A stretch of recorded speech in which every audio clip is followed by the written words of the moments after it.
Hello everyone, আসসালামু আলাইকুম। সবাই কেমন আছেন? আশা করি ভালো আছেন। আলহামদুলিল্লাহ, আমিও আপনাদের সকলের দয়ায় ভালো আছি। আজকে আপনাদের সাথে শেয়ার করব মাত্র 2টা ডিম দিয়ে কিভাবে চকলেট স্পঞ্জ কেকটা তৈরি করেছি সেই রেসিপিটা শেয়ার করব। আশা করব আপনাদের ভালো লাগবে। ভালো লাগলে অবশ্যই আমার পেজটা সাপোর্ট করে সাথে থাকবেন। প্রথমে শুকনো উপকরণগুলো রেডি করে নিব।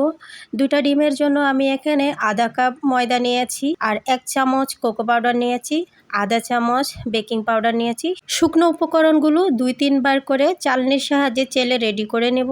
তারপরে 2টা ডিম নিয়ে নিলাম। ডিমগুলো অবশ্যই রুম টেম্পারেচার হতে হবে। ফ্রিজে থাকলে অবশ্যই আধা ঘন্টা 1 ঘন্টা আগে বের করে নিতে হবে। বড় একটা বাটিতে ডিমগুলো ফেটে নিলাম। এখন কুসুমগুলো আলাদা করে নিয়ে মিডিয়াম স্পিডে বিটারের সাহায্যে আমি সাদা অংশটা বিট করে নিব কিছুক্ষণ। যখনই একটু ফোমি ভাব চলে আসবে ঠিক তখনই আমি আধা কাপ চিনি অল্প অল্প করে মিশাতে থাকবো। চিনিগুলো ভালোভাবে মিশে গেলে ডিমের কুসুম দিয়ে বিট করব। তারপরে 1 টেবিল চামচ চকলেট ইমার্শন দিব। কয়েক সেকেন্ড বিট করে 1 টেবিল চামচ তেল দিয়ে আবারও কয়েক সেকেন্ড বিট করে নিব। তেল দেওয়ার পরে খুব বেশি বিট করা যাবে না, তাহলে ওভার বিট হয়ে যাবে। এখন আমি অল্প অল্প শুকনো উপকরণগুলো মিশাবো। একটু আস্তে আস্তে ঘুরিয়ে ঘুরিয়ে মিশাতে হবে যেন ফোমটা নষ্ট না হয়ে যায়। তো এই তো আমার সবগুলা শুকনো উপকরণ 2-3 ধাপে মেশানো হয়ে গেছে। যদি মনে হয় ব্যাটারটা একটু বেশি ঘন হয়েছে তাহলে 1 টেবিল চামচ কুসুম গরম পানি দিয়ে হ্যান্ড উইক্সের সাহায্যে আবার মিশিয়ে নিব। তো এই তো রেডি হয়ে গেছে কেকের ব্যাটারটা। এখন আমি একটা 6 ইঞ্চি মোল্ডে তেল ব্রাশ করে একটা কাগজ বিছিয়ে একটু উপর থেকে আমি ব্যাটারটা ঢেলে দিয়েছি। তারপরে একটু ট্যাপ করে নিয়েছি যেন কোনো বাবলস না থাকে। 10 মিনিট আগে আমি চুলায় একটা পাতিল ফ্রি হিট করে নিয়েছি। এখন আমি একটা স্ট্যান্ড দিয়ে বসিয়ে দিলাম। 30 থেকে 40 মিনিট পরে আবারও আমরা কেকটার কি অবস্থা দেখে নিব। এখন আমি কেক ডেকোরেশনের জন্য ক্রিমটা রেডি করে নিব। একটা বড় সাইজের বাটিতে বরফ ঠান্ডা 1 কাপ হুইপ ক্রিম নিব।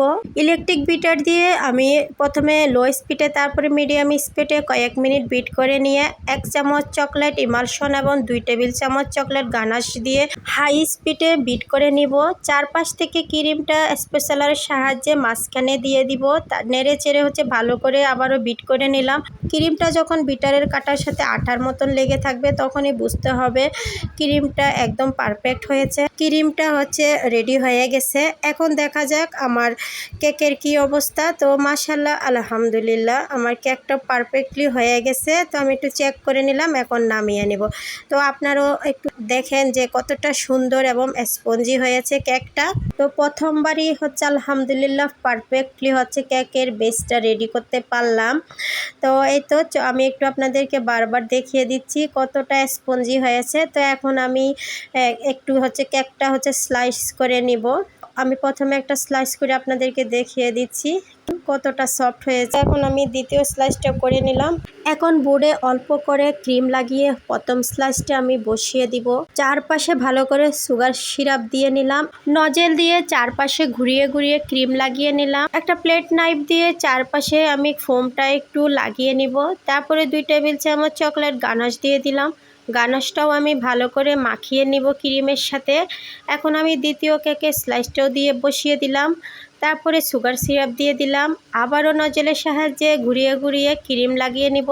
তারপরে 2 টেবিল চামচ চকলেট গানাশ দিয়ে আবারও প্লেট নাইফের সাহায্যে চারপাশে লাগিয়ে নিয়ে তৃতীয় কেকের স্লাইসটা দিয়ে আমি সুগার সিরাপ ব্রাশ করে নিলাম। তারপরে আবারও নজলের সাহায্যে ক্রিম দিয়ে কেকটা ক্রামকুট করে 10 থেকে 15 মিনিটের জন্য আমি নর্মাল ফ্রিজে রেখে দিয়েছিলাম। আর এদিকে আগে থেকে আমি কিছু চকলেট টপার বানিয়ে রেখেছিলাম।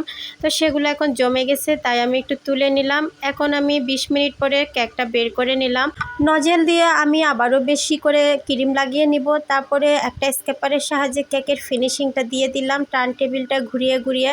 যেহেতু আমি চকলেট গানাশ দিয়ে উপরটা কাভার করব তাই খুব বেশি ফিনিশিং করতে হবে না। এখন আমি চকলেট গানাশটা দিয়ে দিলাম।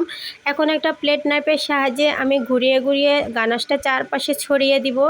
তারপরে আমি আমার পছন্দ মতন একটু ডিজাইন করে নিলাম। তো এই তো আমি হচ্ছে কিছু ইচ্ছে মতন ডিজাইন করে নিলাম। তো নিচেও আমি একটু ডিজাইন করে নিলাম, যেহেতু আমি প্রথম কেক ডেকোরেশন করতেছি তাই ডিজাইনটা খুব বেশি সুন্দর হচ্ছিল না। তো যতটুকু পেরেছি আলহামদুলিল্লাহ। এখন আমি চকলেট টপারগুলো উপর দিয়ে বসিয়ে দিলাম এবং কিছু চকলেট চিপস দিয়ে দিলাম। তো এই তো আমার আজকের কেকের হচ্ছে ফাইনাল লুক। তো জীবনে প্রথমবার আমি চকলেট স্পঞ্জ কেকটা তৈরি করলাম। তো রাতে আমি কেকটা তৈরি করে ফ্রিজে রেখে দিয়েছিলাম। এখন সকালবেলা আমার ছেলেমেয়েরা যখন ঘুম থেকে উঠে ওর আব্বু অফিসে যাওয়ার আগে দিয়ে হচ্ছে কেকটা বের করে দিলাম। সবাইকে হচ্ছে সারপ্রাইজ দিয়ে দিলাম জীবনে প্রথমবার কেক বানিয়ে। আর খেয়ে এত প্রশংসা করতেছিল। তো আমার হাজব্যান্ড বলতেছিল যে একদম দেখতে দোকানের মতনই হয়েছে, আর খেতে হচ্ছে দোকানের চেয়েও বেশি সফট হয়েছে, মজা হয়েছে। তো এই হচ্ছে আমার আজকের কেকের ভিডিওটা আপনাদের সাথে শেয়ার করলাম। আশা করব আপনাদের ভালো লেগেছে। সব ভালো থাকবেন। আসসালামু আলাইকুম।